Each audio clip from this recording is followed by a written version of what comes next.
In Walmart's Nouvelle, time was ticking away. Only a few nights left till the big holiday. But last-minute gifters had no need to worry. Walmart Express Delivery got their gifts in a hurry. From Nintendo to Nespresso and Lego flowers, they could check off their lists in as fast as an hour. All of Nouvelle, East, West, South, and North, could order gifts up until 5 p.m. on December 24th. So this holiday, just do as the Who's do. With gift delivery this fast, they all gasped. From Walmart, who knew? Subject to availability, terms and fees apply. This episode is brought to you by Casamigos Tequila. What do you bring to a holiday party? Simple. A bottle of Casamigos. Because nothing gets the party started like a Casamigos margarita, which isn't just for summer. In fact, it's the perfect pour all year round.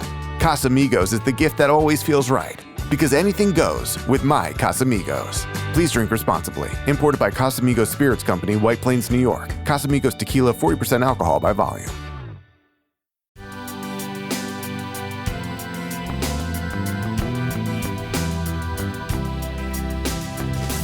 And that's what is really magical about Sqirl. Sqirl is a place that is in constant evolution. We are not the same restaurant that we were in 2012 or 2020. The resilient and delicious place that we are today is because of the work that we put in then. This is Taste. I'm your host, Matt Rodbard. It was so great having Jessica Koslow in the studio. Jessica is the chef and founder of Sqirl in Los Angeles, a pioneering breakfast and lunch counter that serves inventive rice bowls and jams on toast and inspired a generation of the all-day cafe. In this episode, we talk a bit about Jessica's early career before going into her exceptional jam business and hearing some big news about changes at the restaurant. Also in the show, I have a fun conversation with Tigist Reda, chef-owner of the popular Chicago Ethiopian restaurant Demera. Tigist takes the Resi questionnaire, and we find out about her favorite food book, her last meal on Earth, and most importantly, her favorite Chicago pizza. I hope you enjoy this episode. Jessica Koslow, welcome to This Is Taste. How are you? I'm great. How are you? I'm thrilled to speak with you. We don't really know each other that well. But I've gotten to know you over the past couple of weeks because we've been chatting on the phone, and a good mutual friend connected us about big news at Sqirl. It's true. There's big news. Big news in the best way possible. We'll get to that. We'll just say you're launching dinner, which is incredible. We will get to that all that amazing info, but I just want to know, you're in New York and you don't make it here, all the time. Where are you dining out? Yeah, I used to be here a lot more, and I haven't in a minute. Yeah. And so, I'm kind of like running around trying to explore as much as possible. Last night, we went to Penny. Yeah. And it was so delicious. It was like the fish is just perfect. The confit oysters, which I'm like, that's not where I go. Yeah. I just loved it. So really shout out to them for doing such a beautiful, honest job. I'm going to Wild Cherry tomorrow. Oh, fun. I love Hottest restaurant in New York right now. Yeah, Fuzziest. hottest. I'm going to go Fuzziest. see that play. It's gonna be great. Oh, wonderful. You're going to We're pre-dinner and then theater. Yeah. As you see, I broke my ankle last week. And so I'm doing a lot of sitting. So that's been I'm excited for that. And I also Riyadh, I love his food. It's an artery moment, getting ready for it. Yeah. But I do love his food, but I also love the tones that he creates in his spaces. Like Voudor is just such a sexy restaurant. Yeah. Same with Frenchette. And so, he just has this humor that he brings into his food, like thighs and fries. Like it's not taking it too seriously, and it's letting the diner just have a good time. So I love him. I love what he does, and I'm excited to eat there. Well-conceived restaurants. I want to go back to Penny. When you look at a confit oyster and you say it's not your thing, and you're surprised, as a chef, I want to get into that a little bit. Like you're ordering something that you're probably not going to like, but then you like it. Yeah. How do you feel? Yeah, those are the things actually that I learn from the most. Is like there's something on the menu that might not be exactly like what I enjoy, and then I'm over the moon with how it turns out. Like My husband's the guy that has to eat the hot oyster when it comes to the table. If there's like if we have a tasting menu, and so we got it last night because it's cooked. It's confit in schmaltz and chicken fat, and it was great. It was so good. It was like Lebna and these crackers. I don't know. Great job, guys. That's a great pairing. Are they like house crackers? Like something cool going on there? They kind of seem like saltines that are kind of seasoned, like house seasoned, but I don't know. They could be making them.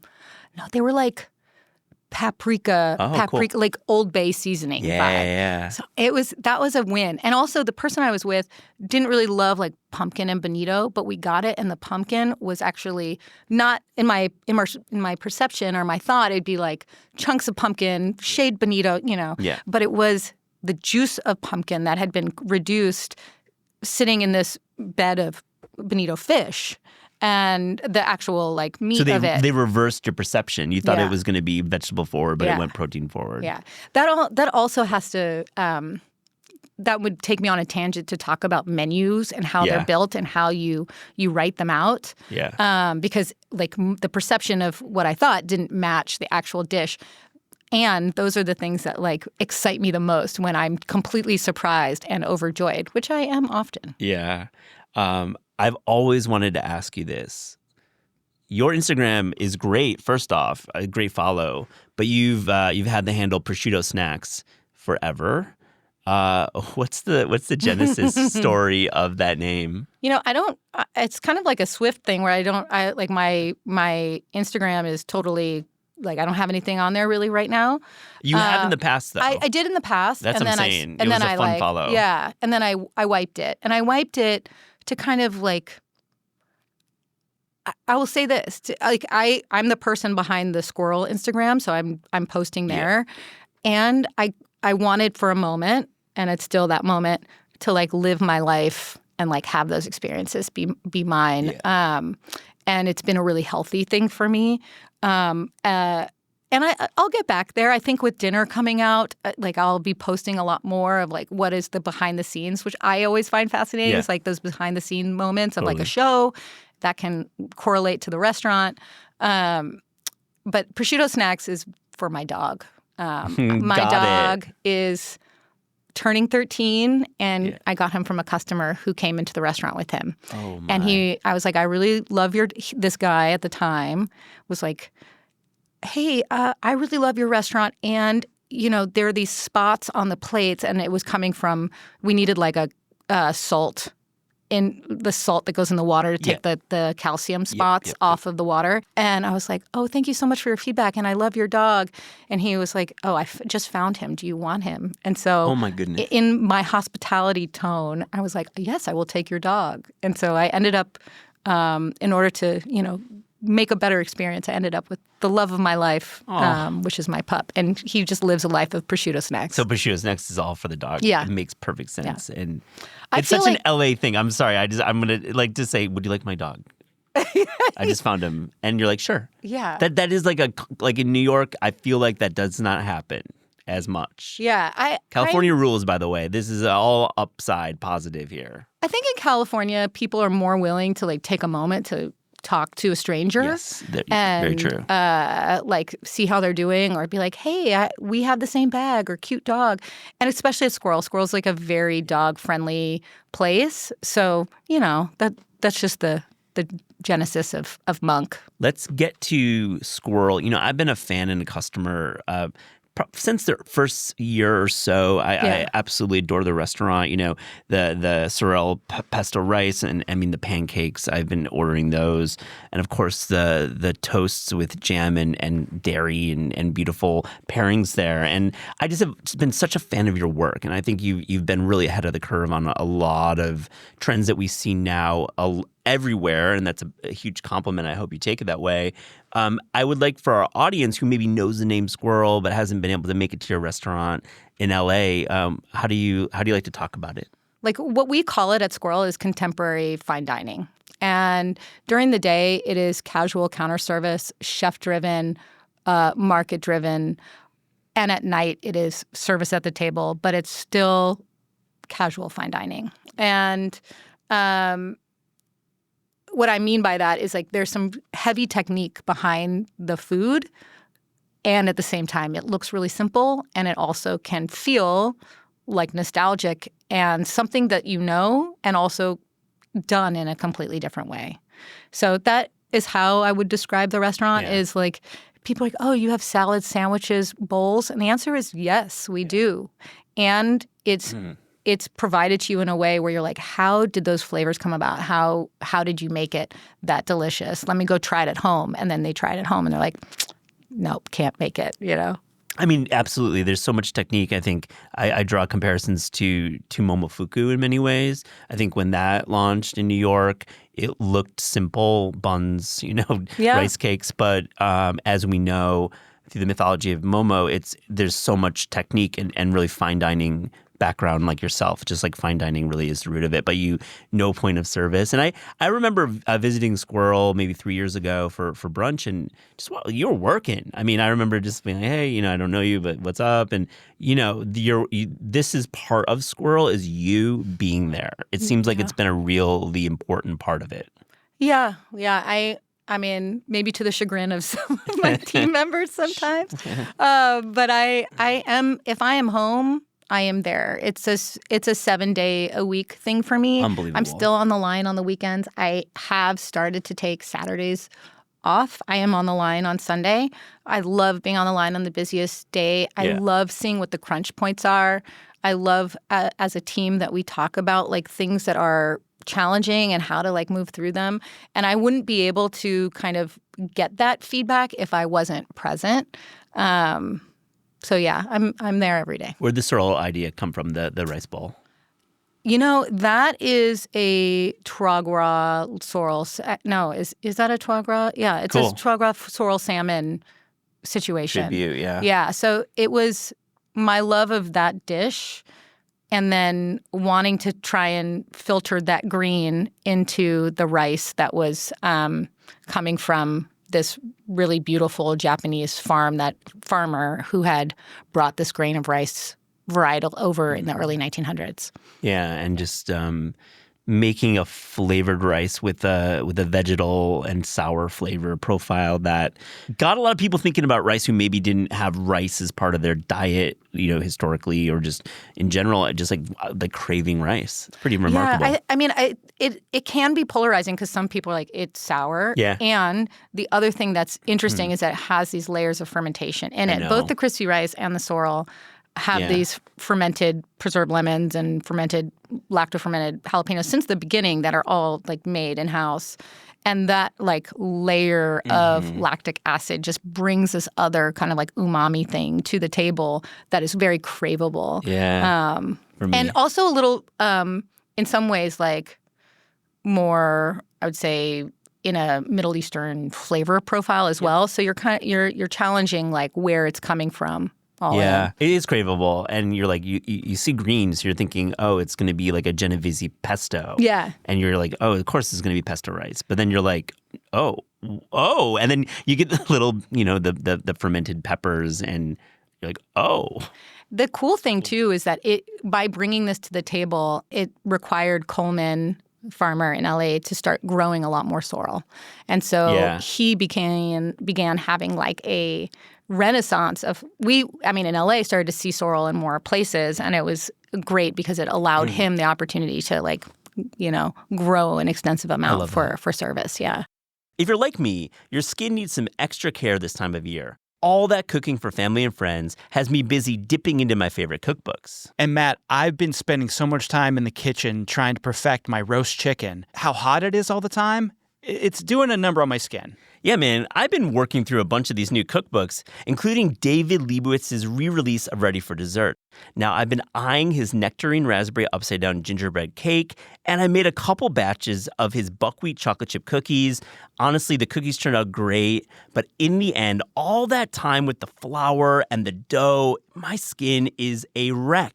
That's why I've continued to rely on OneSkin. I love their OS1 body formula, and it's been invaluable to have a daily routine that delivers both powerful skincare and longevity benefits, all in just a few simple steps.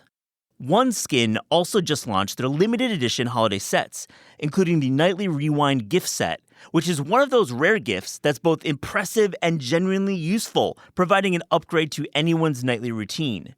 Featuring their best-selling face moisturizer and their new peptide lip mask, each component of the set is designed to work together as your body enters its natural nightly repair mode, helping renew skin at the cellular level for a stronger, smoother, and more resilient skin. For a limited time, try OneSkin for 15% off using promo code TASTEPOD at oneskin.co. That's promo code TASTEPOD at oneskin.co. This episode is brought to you by Aura Frames. If you're one of those last-minute shoppers, you might know the feeling. Ideas are running low and the clock is ticking. Aura Frames is the solution with a gift that feels personal and can be purchased in no time. Aura Frames are great. They sent me one to check out, and it was really cool and dumb simple to set up. I loaded photos using the app, and it was displaying them instantly. There are no limits to the amount of photos you can load, and you can customize messages with each photo. And here's the deal. You can preload an Aura frame with photos and have it directly sent to that special person in your life, gift wrapped and all. There will be no price tag, and you can include a personalized message. Think about it. All those photos from this past summer's family reunion delivered in a digital frame. That is pretty cool. For a limited time, save on the perfect gift by visiting auraframes.com to get $35 off Aura's best-selling Carver matte frames, named #1 by Wirecutter, by using promo code TASTE at checkout. That's auraframes.com, promo code TASTE. The deal is exclusive to listeners and frames sell out fast, so order yours now to get it in time for the holidays. Support the show by mentioning us at checkout. Terms and conditions apply. Today's episode is brought to you by Our Place. Now, Clayton, let me ask you, what's your pots and pans setup looking like? Well, I have a few cool pieces that you could call vintage if you're being very, very nice. But honestly, I do think I need an upgrade. Yeah, man, I was kind of in a similar place myself, and I recently went on a search for the perfect sauté pan. I read all the Wirecutter and Reddit pages and landed on the Our Place website. I liked how their cookware looked. It was minimal, though functional, with a color palette that matched my own aesthetic. And I really liked that they make better kitchen products that are simply better for you. Our Place makes high-performance, toxin-free cookware. It's that simple.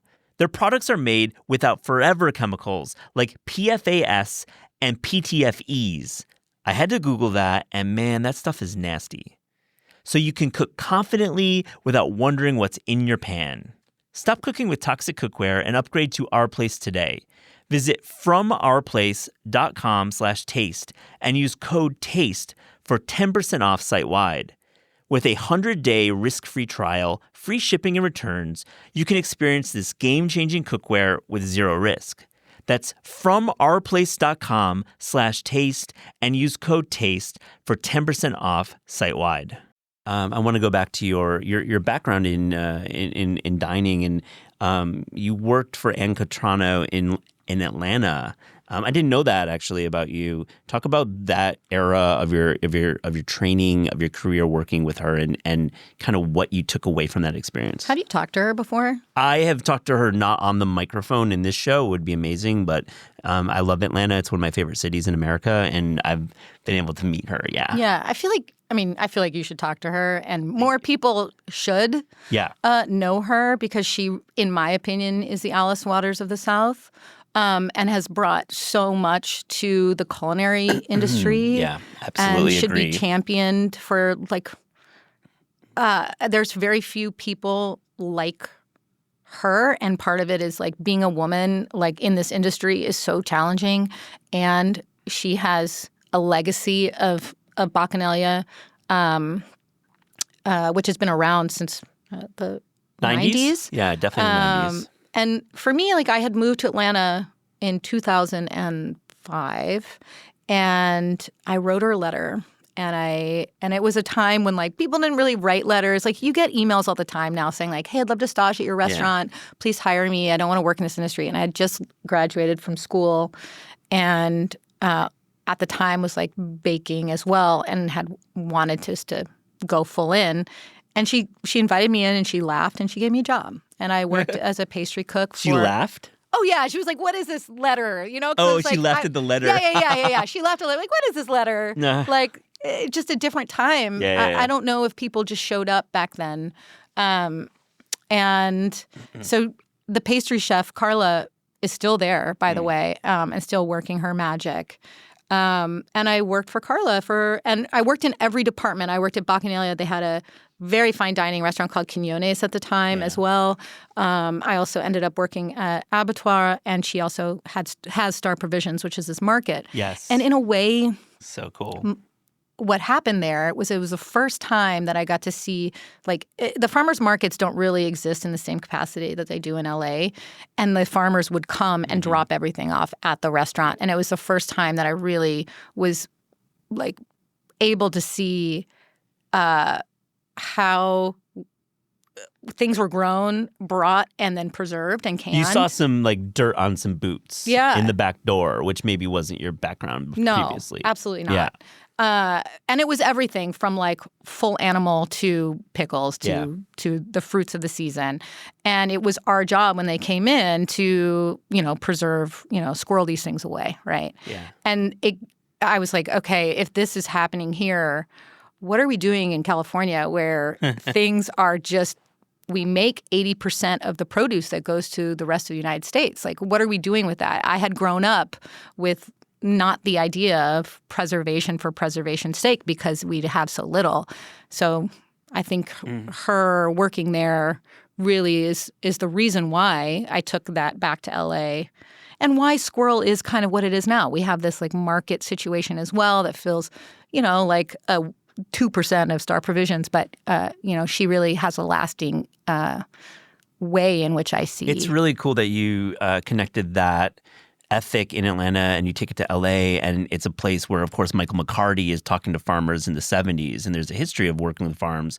But really in like 2010, there aren't as many of the LA chefs who are championing the farms and putting the names on their menus, which is crazy to think about now because, like, we know you go to Santa Monica Farmers Market, it's a really busy place. It's a chef's hang. Every chef is there. You can't wait to see your buddy. Literally every chef is there. And, I mean, you started Sqirl as a jam company, though. You didn't actually want to be a chef, per se. What just inspired you to do the jam but then be like, oh, I need to actually be a chef? Yeah. Well, I think the jam part is because of Anne. And I did start it while working at Abattoir in 2010. And kind of like I showed her what I was doing. I asked her for feedback. And she really supported. I think the best thing a mentor and a leader can do is be excited about like you leaving. Yeah. Like your time with us is going to be really magical. And we're going to send you off into the world and hopefully a better place or a great place, and you're going to go do great things. And like that's what you want from your mentor. So that is why I started Sqirl. And I didn't just preserve things at that restaurant. Like I was working in pastry, so that was my background. And look, I found this place, this 800 square foot space in Virgil Village off of Craigslist. Yeah. I paid $10,000 in key money. That's what you paid for that spot? Yeah. Wow. Yeah. Amazing. Yeah, it was great. Yeah. It was great. I mean, now that neighborhood, you got like Budinoki there. You got like, buzzy neighborhood of restaurants. Yeah. No, we've got Budinoki and Courage and Voodoo. Courage too. Of course, Courage too. No, all the lines. All the lines. And that's delicious. Yeah. And so that space was, I was doing the jam out of there at the time. And I had I was teaching classes. I also, I was doing a little wholesale for Nancy Silverton. She had like a burger joint, so I was doing like her ferments and jams and pickles. But the majority was teaching classes. And, this was based on the money that I had saved up to do this. And the person doing my numbers was like, you cannot make this work. And I was at the farmer's market too. Yeah. Like I was trying everything. I was a little octopus trying to have like a jam business, like be successful. And the accountant was like, you won't last till the end of the year. And at that time I was like, okay, well, if I do open, it makes sense to have it be breakfast and lunch because that is the narrative of that breakfast and lunch from Jam makes the most sense. But I don't have any sort of front of house experience, and especially when it comes to coffee. And at the same time, Charles Babinski, who's now in Australia doing great things, and Kyle were launching Go Get 'em Tiger. At the time, it was G&B. G&B, legendary Grand Central Market, pioneers in specialty coffee. Yeah. So you and Charles, Charles showed you some moves. So they but when we opened Sqirl, it was them in the front of the house. No shit. Yeah.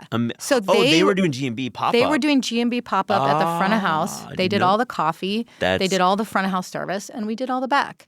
And I think that it was a magical moment where people came to support us all as a collective. And that lasted for as long as they were getting their other locations. They had one on Larchmont and one opening Grand Central Market open. And then by that time, I had enough experience to kind of transition the cafe portion. Now, who's running the bar is this guy. His name is John Lamberton, and he was Charles' right hand. Yeah. So I have this really incredible bar team now. But at the time, everyone in the space was doing their art. Yeah. And it was a true collaboration. It was, yeah. The fact that you're doing your work with the ferments and with the ramping up the menu with toast and then eventually the rice bowls. But then you've got G&B kind of starting out as well. Really magical period. And 2012, October. What a pairing too.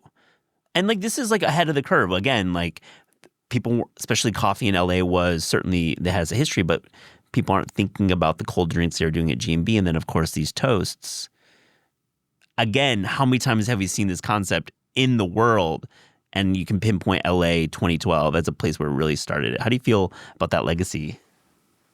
I mean, I'll get things all the time. They're look at it, they're doing what Sqirl's doing. And I'm great. I love that it. was us in 2012. I love that and we're attitude. And that's not who we are today. And, I'm always honored when I don't know, there was a coffee place. It was I had a baker's latte at Sqirl. And so we're trying to do it at this coffee shop here in Brooklyn. Awesome. Go for it. Yeah. I mean, that is the attitude. Imitation is the highest form of flattery. Some people say that. Lawyers may disagree. But I think the ethic of a real creative and a creator is we got to figure out the next thing. Yeah. My skill is that I am always in evolution. Exactly. And so someone trying something is great. Yeah, I know. So Jessica, you are, things are going well. I mean, your profile is rising. You're getting on lists. You're certainly becoming a leader in food. You're still working all these shifts. I mean, Sqirl is as busy as ever. 2020 is here. Pandemic happens, crazy times everywhere. And there's a bump in the road, a significant one. And I had to have you on to ask you about this moment where there was mold in the jam and it became a meme. And I do not need to get into the details. You can tell me them, but re-litigating this. But given the 5 years that has kind of happened since this moment and time to reflect, where are you at right now with this? Well, I will say that Sqirl is and was a magical place, and that in mid-2020, we went through a reckoning based on, honestly, my poor leadership, and I had to sit with it. And, it's really hard to talk about. Yeah, I know. And I had to watch the team and the restaurant grapple with my choices, and it was devastating. And I could have gone a couple of ways. I could have closed the doors and hidden and left the culinary world, or I could have shown up for the team and myself and the restaurant and evolved. And that's what we did, and that's what is really magical about Sqirl. Sqirl is a place that is in constant evolution. We are not the same restaurant that we were in 2012 or 2020. And the resilient and delicious place that we are today is because of the work that we put in then. And while I wouldn't wish that experience on anyone. We went through the fire and we forged through it a better version of ourselves. And can I just talk about like where we are today? Yeah. And, you know, like we make more jam now than we've ever made. We make about 40,000 jars a year, all handmade. We make, and we're in more stores than we've ever been in. We are USDA organic certified, and that process we did 2 years ago. And you can only do it when you're under great note-taking inspections and that it's made in organic food process facility, PFR. At great cost and time to you. Yeah, but in a way necessary in order to, I think necessary for us to be accountable, necessary and like honestly very challenging to do for a small business like ourselves. And, you know, a beautiful thing to do. But on top of it, we make jam for a lot of our farmers. And that has been a huge highlight for us, which is making a product from their product that they can sell and make revenue from, not just from their produce. Which is just a great service to a farmer who needs that extra revenue. Yeah. Needs it. Like it's required to make the farm work. We have a farm that we work with that they have their own cafe. So we manufacture the product also for their cafe. And again, like that has been great. But on top of the jams, you know, like the culture of the team is really special. Like there's an ethos of kindness that's always been there and is like very prevalent right now in how we communicate and talk to each other. And the food is great. And so that's where we are today, and where we're going is dinner. I mean, I think the fact that you didn't shutter and you preserved it makes it a stronger business. I just want to go back one more question. You know, when there's mold on the jam and you swiftly make the changes, but it's still there. I'm just going to say there was a level of piling on to the criticism that felt. It was, of course, unmerited, but it felt almost vicious. And I think the fact that you're a woman has certainly something to do with it. That's my assumption. I mean, how do you feel looking back 5 years at that period and just the way these memes would happen? I mean, someone was just Sqirl jam for Halloween, and it was like a meme, like this year, 2025, like a few days ago. So, you're not laughing at it either. I mean, this is not really. I mean, you're positive and you're launching dinner, but like that still hurts. It must. It's more that I think about the team. I have grown like a very tough skin where I feel like I can take anything, and I can look at that time and take what was important out of it and also see the things that I should put in this category and the things that needed to be put in that category.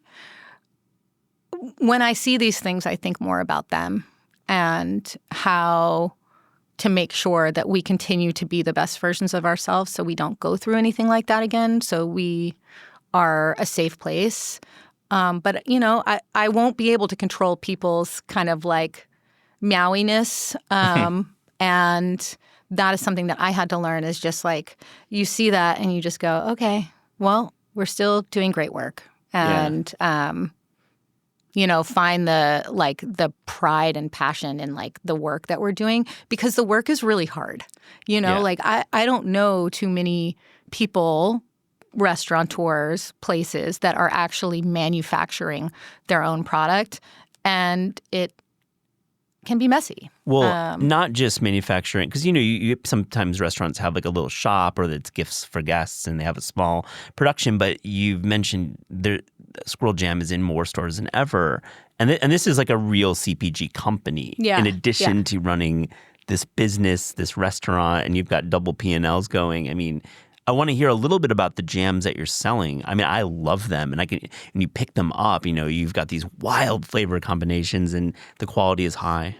Yeah, you know, as we were talking about, like being able to have 15 years of relationships with farmers has allowed me access to just like the most delightful and delicious fruit varietals. Yeah. And so a lot of times the flavors that come out are flavors based around moments. And there was like Santa Rosa plum and thyme flowering is a moment. Or we are doing these collaborations where, you know, we got these apricots and sobacha, and we put them together because Zach from Kettle had given me a note about those two flavors working well together, and so I tested it out. So some of it is like fun collaboration, and others like timestamps, but all in honor of a moment, whether it be like that perfect time that plum is ready, or you know, the thyme flowering. I mean, I think of you. I think of Malcolm Livingston the second. Yeah, I love him.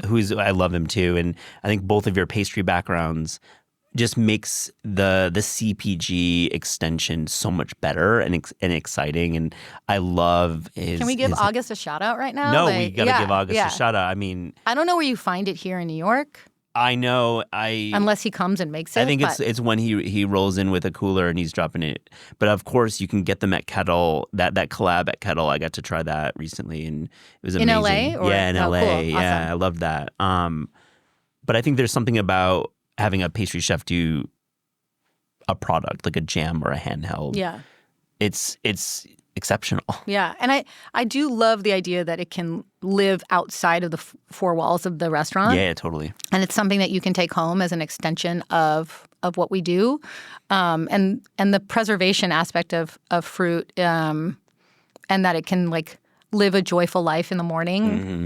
It's great. Well, I want to move on to dinner and talk about some details. I think we're going to time dropping this release, a little drum roll, dropping this release around the time you will be opening. It may be a slightly ahead of time, it may be slightly after you open, but reservations will be open. And I love that you're quote unquote building in public. I can't believe I just said that with your Substack. I think you're like doing some cool testing. I saw chicken liver with a torn fried bread. You're thinking about celery butter, a gorgeous shot there. You're playing around with tartare. I saw a pan roasted cabbage. You know, you're kind of playing around with some of this. You see little snippets. I'm not giving you the whole image. I'm giving you little. These aren't even peeks. trailers. These are like like cover reveal, basically. But close-ups. But Jessica, like, tell me about the menu. I mean, what's dinner at Sqirl all about? I never sent you the menu. You never did. I'm it's all sorry. good. All good. It's all good. Okay. Tell me about it. It is the question that I get asked most because people are thinking it should be, is this just like Sqirl during the day? The answer is no, it's not. It's full service at night. And the food feels very bistro because that is the feeling of the space, but a bistro in LA. And when I say that, I also mean in reference truly to the heritage of all of us, the team that's there. This isn't Jessica has my mom's side is British, so I have a lot of like British and Jewish kind of like tones that come into the food. But our CDC and Sue, one is like Mexican Indian, the other is, he's from Texas, but also has that as his background. And so there's a lot of flavors from their nostalgia that kind of float into this like bistro. And that's the goal of Sqirl always, which is like make the food that is most delicious and flavorful and nostalgic to you, because that is what will come out the best on the other side. And so, yes, is there like a beet-filled agnolotti that is in this kind of like Polish, like beet borscht, borscht like reference, and when you bite into the pasta, it like spews this like caramelized onion beet situation, which What's is the flour for the pasta? Oh, it's like a standard double O. O. But there is also pasta where beet has been folded into it. So I don't know if you saw those like kind of fun. The pasta itself is like the ribbons, they're dual colored. They're kind of like streaked, and you're doing some fun experiments. So there's some fun. There's some fun and lots of labor involved in it. The chicken liver that you saw is in this kind of like in a mold with the celery butter is on top, and then when you smear it onto the bread, it like is bicolored, and it's a very cool visual cue, but also something that I grew up, and I know all of the team grew up in different ways, like eating like on holidays, but not in this not in this aesthetic. No, celery butter, that's amazing. Yeah. It's a very, I mean, the color, of course, just popped right out of the contrast. So we have things like that. We have a chicken that's that is koji roasted. That honestly, and it has like an anchovy jus and like tons of bread, crouton. I mean, it's so delicious. I know chickens, like everyone, to the chagrin of the culinary world, like no chicken apologies needed for chicken. No, chicken is delicious, yes, and it is even more so now. And then we have this, this steak with this kind of like tabbouleh mignonette and like braised cipollinis and like a some sort of sauce that takes 4 days to make. And it's just, the food is honest, but the goal always is craveable. Like, I want you to remember. Like, how often do you go to a restaurant and like you actually remember the dishes that you had? I mean, I know it's this sorrel rice bowl at Sqirl. Yeah. You remember it. It's definitely, you have the DNA to kind of do this. And when people come and they're like, oh yeah, I was here like 4 years ago, and it's like, what'd you have? And they're like, oh, I don't really remember. I'm like, no, I didn't do my job. My job is for you to remember. Like, your palate is like, I need that again. So that is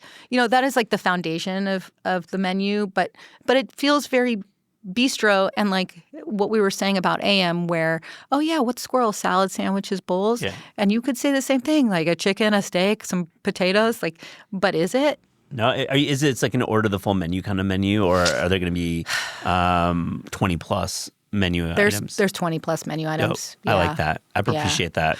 I mean, yes and no, right? Like there is something. I just went to this place in Paris called Restaurant Dandelion, which also deserves a shout out, and it has like 9 items on it, and you can order all of them. And it was so delicious. It was so good. Yeah. And I will tell everyone hands down to go there. And I'm like, man, I want more options. It's a tough hang when you have under 10 menu items, I think, especially if you have a group. It just can be just not like customer-centered. Yeah. It's a little more chef-centered, that menu construction. Yeah. I mean, I also get it. Like, maybe your kitchen's small. 100%. Maybe you're trying to make sure that your food goes out quickly and like efficiently. When you have more items, it can get messy, it can. I get it all. So booking on Resi? So reservations, what's the story with that?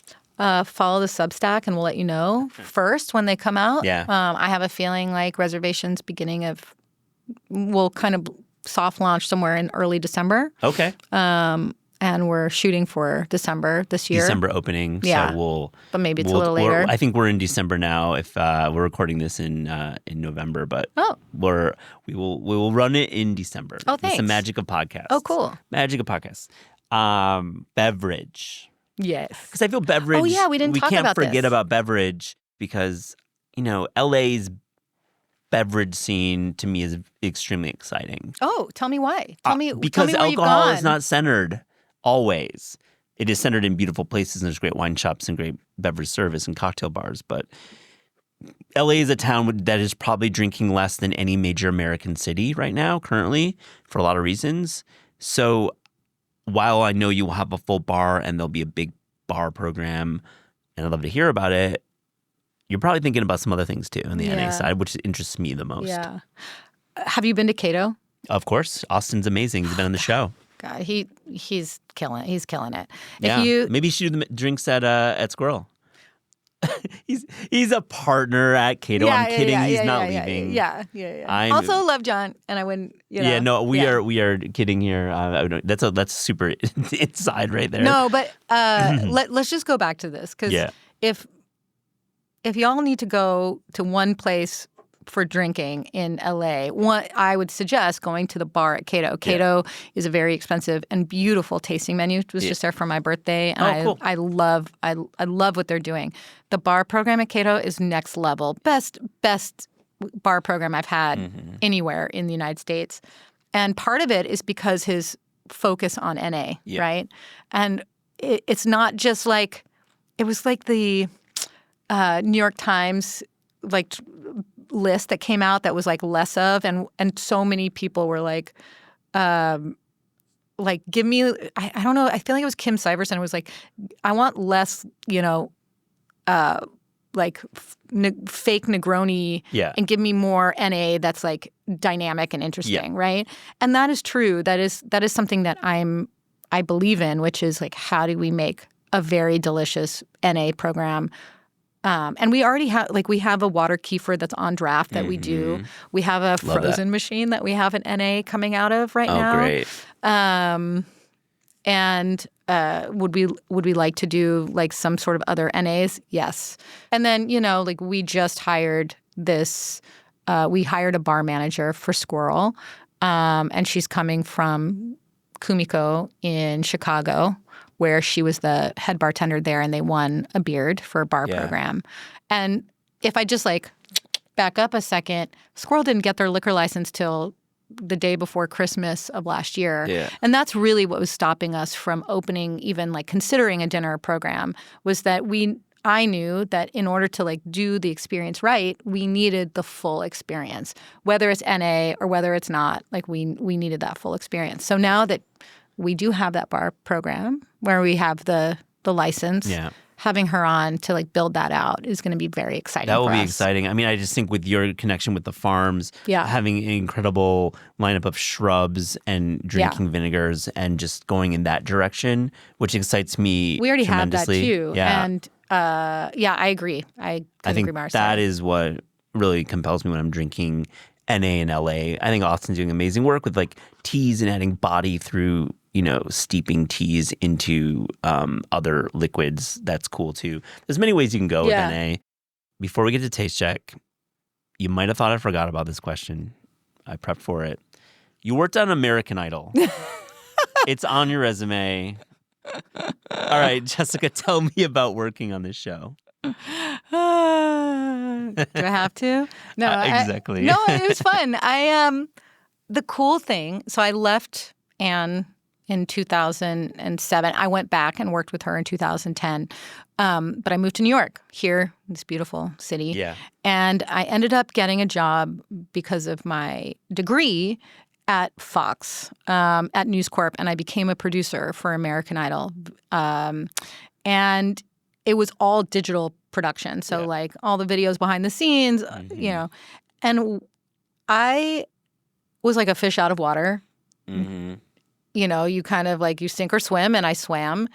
And the thing that I learned that I brought to, I would say, the restaurant is like when you are a producer, you are bringing all these different components together to turn the lights on every day to like make the video happen. And so I was able to take that work and put it into Sqirl, and that kind of like bringing everyone together to set the scene for the day.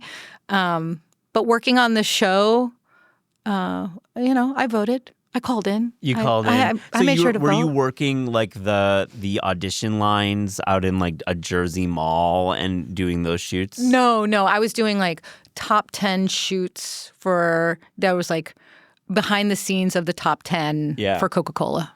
Yeah. Oh, right. So you're doing like the branded stuff, but you would get like a little. So you were on set during the actual the filming of these competitions, and you would grab one of the contestants and with a Coke in hand. We had a person that would go and speak to them. I was always behind the scenes. You're producing it. Yeah.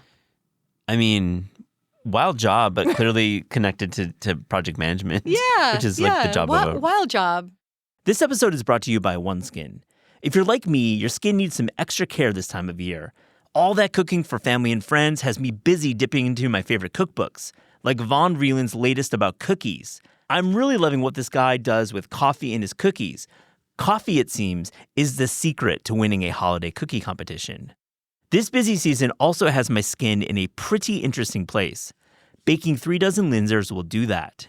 That's why I've continued to rely on OneSkin.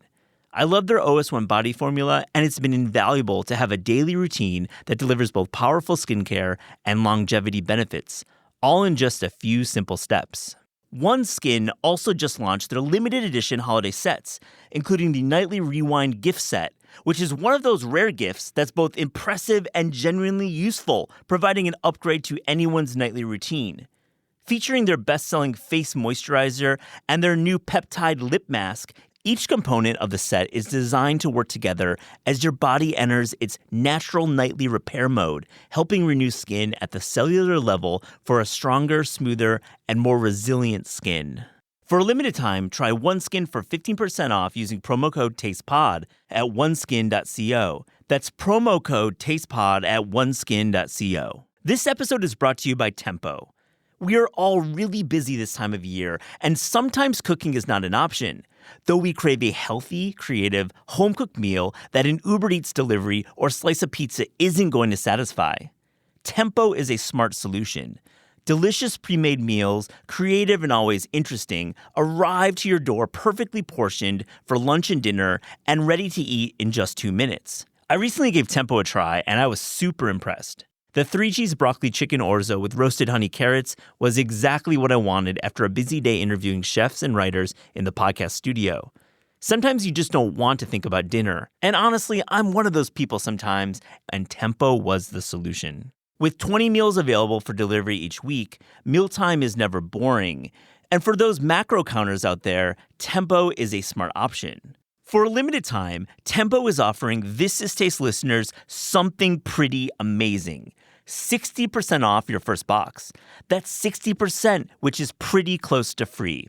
Visit tempocooking.com/taste for 60% off your first box. tempocooking.com/taste. Rules and restrictions may apply. Hello, I'm Diane Morgan. If you know who I am, you know who I am. If you don't, who cares? I'm here to explain Italian Time, a holiday phenomenon where Italians throw away their clocks and gather for eternity with San Pellegrino. I've been at this party so long that I've eaten 5 courses, hugged someone's grandma twice, and been offered a job in the family restaurant. So this holiday season, make sure to bring enough San Pellegrino to last you through the meal, the after meal, and the entire goodbye ritual. San Pellegrino, holiday on Italian Time. On This Is Taste, we ask guests about their discerning taste. So to close this interview, here's a little rapid-fire, fast and furious taste check. Are you ready? Yes, but can I not just answer in one word, but maybe a few? That tends to be the mode here. Okay, so okay, we're good. Okay, the just wanted best to know. fruit.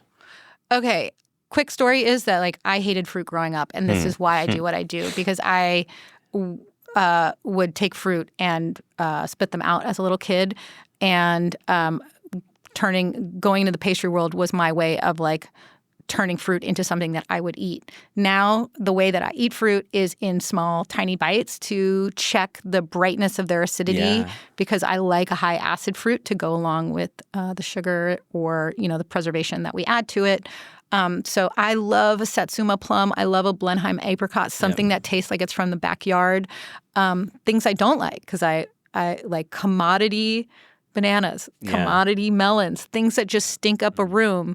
You might come for me, but someone eating a banana on a flight is it's malicious. Why are you doing that to us?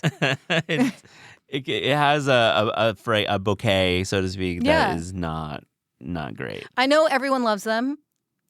I get memes from my friends about them, so I look forward to getting more. The worst vegetable. Kind of for a similar reason as a banana or a commodity melon,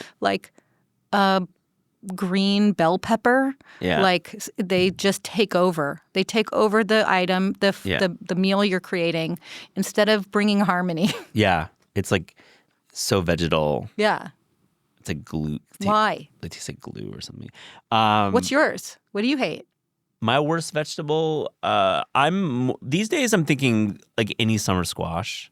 I'm in that camp too. They're hard to cook. They're hard to cook. That was exactly what I was saying. They're hard to do, and I find myself just putting a lot of pecorino on it and pepper, and making it work, I guess.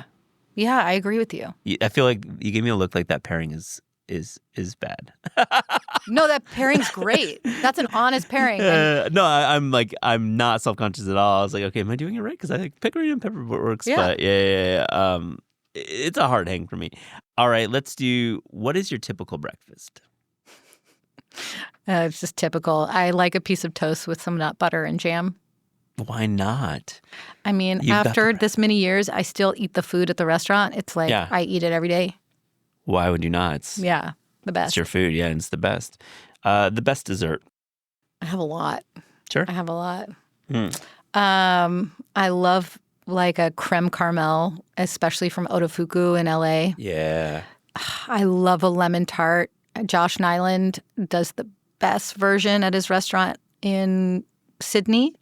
The crust is so thin. I love a malva pudding cake. Yeah. Like that custard caramelized, like filling, like treacle tart. Mm-hmm. And my desert, my last meal food is always ice cream. So, we talked about Zen Zero in Korea. In Seoul, yeah. And shout out to Zen Zero in Korea in Seoul for having just like such Strawberry. delicious, unique flavors, seasonal. Yeah. So like a perfect ice cream, I'm done. I feel like Akira Akudo gave me that rec. I think that's where that came Really? from originally. That makes sense. Makes That tracks. sense. I'm pretty sure that's but it's in Korea World. We have a nice little section about it. All right. Shout out to Korea World. Thank you. Shout out to Korea World. All right. A restaurant you wish you could bring back from the dead. I want to know yours. Tell me yours first. Oh my God. Because I hope it's not mine.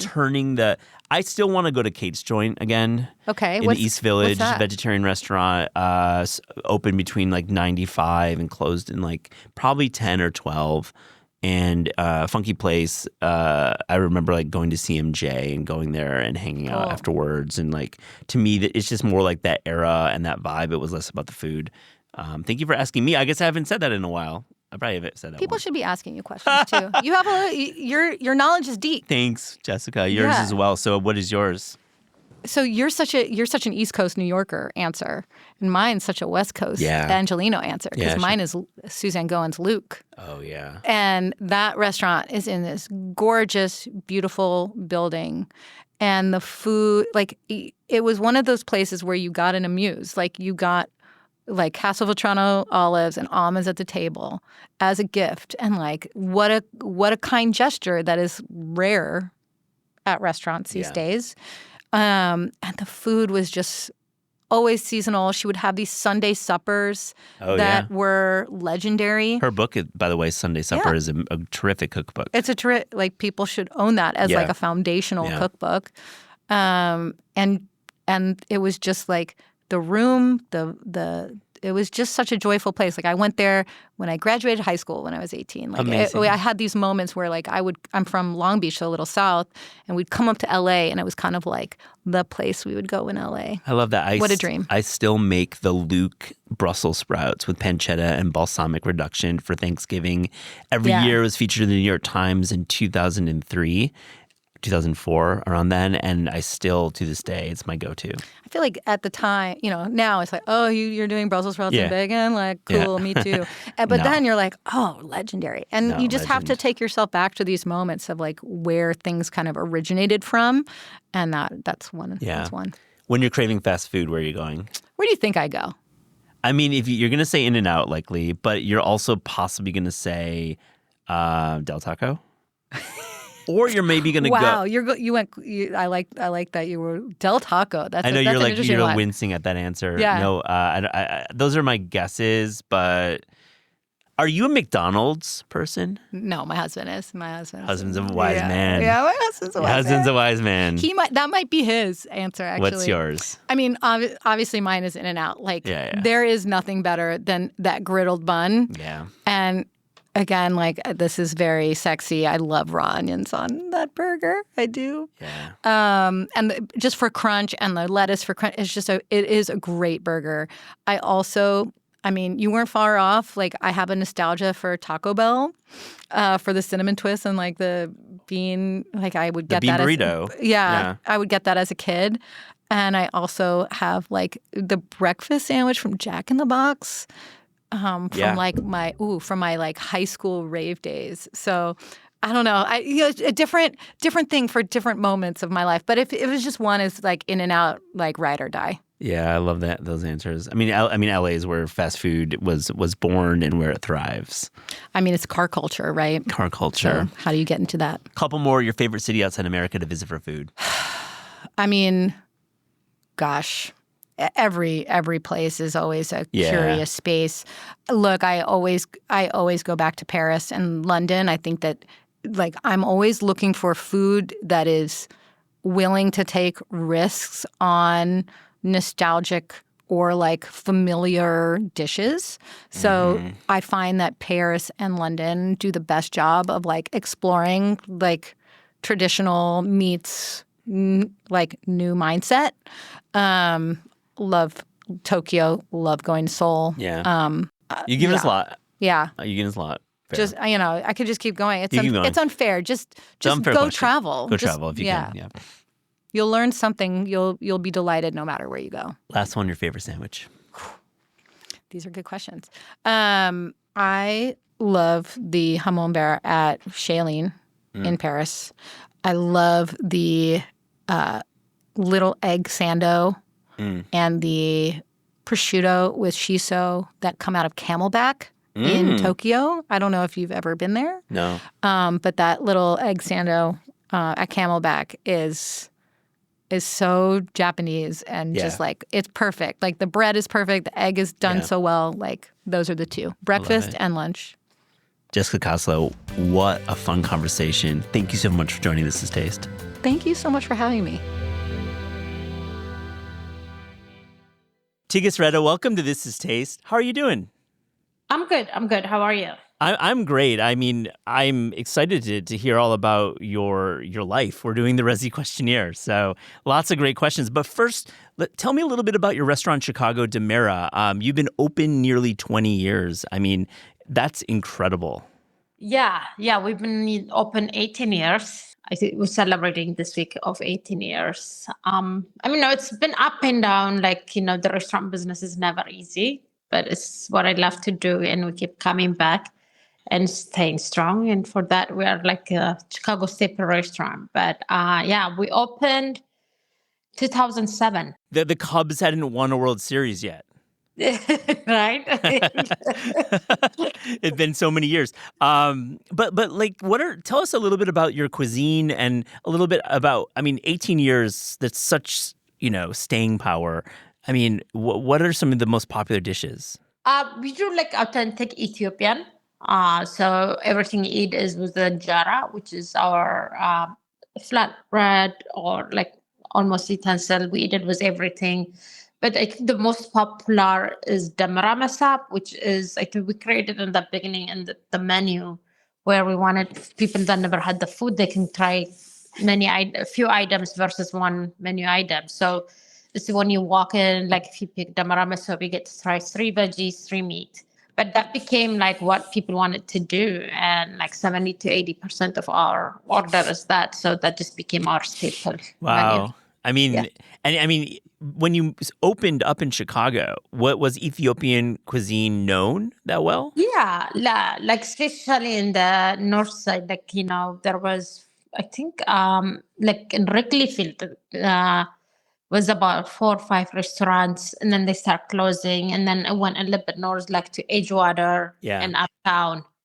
So it's been concentrated in one area, but yeah, it's been around. Well, Tigis, are you ready to take the Resi questionnaire? Sure. Okay. Favorite thing you have ever cooked? It was recently. I did, we called it like halibut and halibut.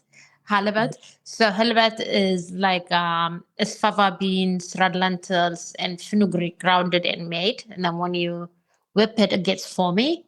And then we have this silsi, which is onion, garlic, ginger, and barberry. So it has like, you have this foamy with something spicy. And we put the halibut fish on top of it. And then we put like our clarified butter and cherry tomato, like sizzled with like the butter and lemon and things like that. It was amazing. What a beautiful pairing. I mean, I'm loving that. Your favorite meal from childhood? Oh, it has to be Darawat.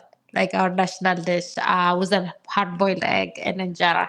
Yeah, Darawat. If it's good, there's nothing better. Oh my gosh. Yeah. A kitchen tool or equipment you couldn't live without? Like a good pot, to make our sauces, you need like hours of cooking. Yeah. So you need like reliable, really thick bottom pot. A good sturdy pot that can cook those sauces. Yeah. Yes. All right. Your favorite cookbook? I'm reading this young American chef.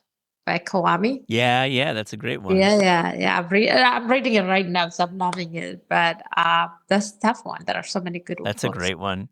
This is a big one. Your favorite pizza in Chicago? Oh, I'm gonna be in trouble. I love this pizza, but I've been like loving the fire burning 500 to 800. Neapolitan. Yeah, Yeah. yeah. Is there a favorite restaurant spot you go to for that pizza? No, it's whatever I find it. That's been like Got it. my favorite pizza right now. Yeah. What restaurant industry person do you admire the most? I think my friend Chef Sarah, love her. She's a badass, like 2 times Jimmy Spirit Award, but she does also so many humanitarian work. She's the co-founder of Green City Market and co-founder of Chicago Chef's Cook, which is supports like chefs' vision of nonprofit. So That's a great answer. What's been the greatest restaurant experience of your life so far? I think so many, but Dog On in DC. Yeah. It was a good one. Like, yeah. Take us back there. What was so great about that?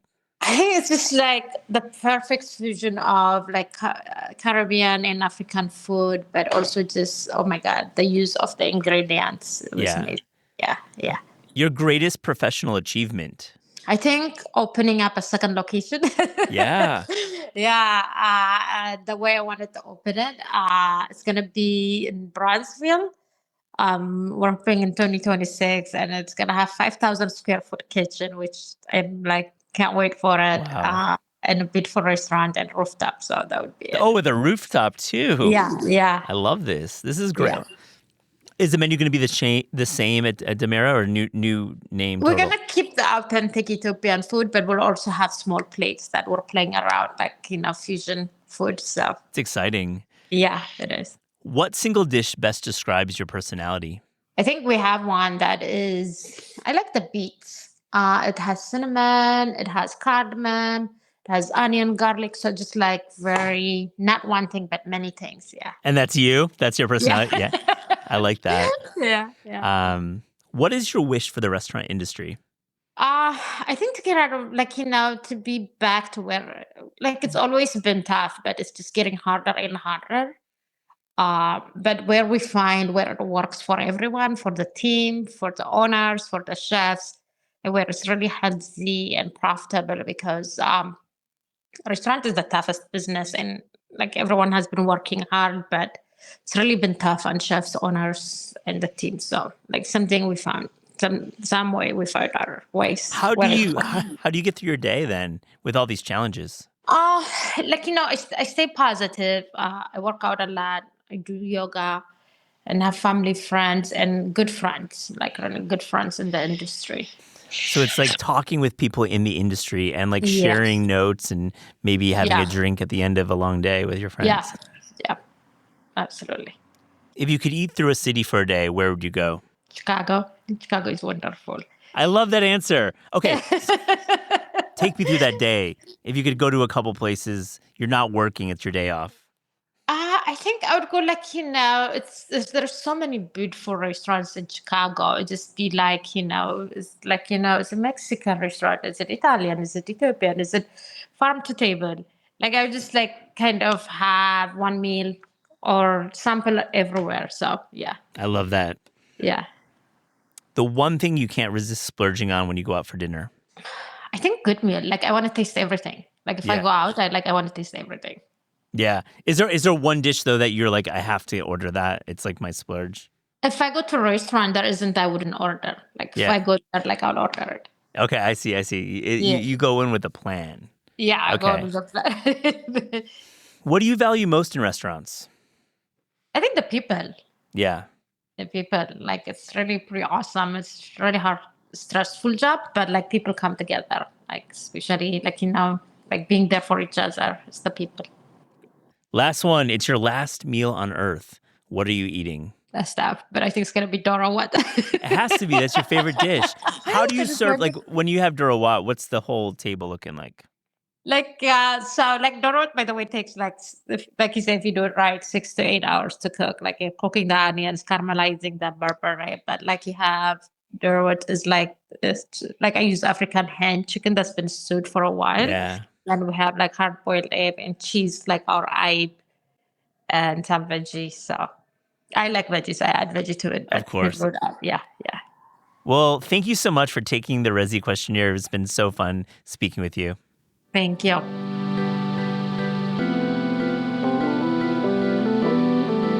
This is Taste is hosted and produced by Eliza Barbanel and me, Matt Rodbar. The show is edited by lead producer Clayton Gumbert and supervised by Pat Stango, Director of Media Production and Development at Penguin Random House. Thanks to Shalia Harris and the production team at Penguin Random House. Theme music by Steve Rydell. Episode portraits by Louise Zergan Pomeroy. Logo design by Ellie Skirzat and Ian Dingham. Visit Taste online at tastecooking.com and make sure to subscribe to our newsletter to keep updated on all cool things in the world of taste.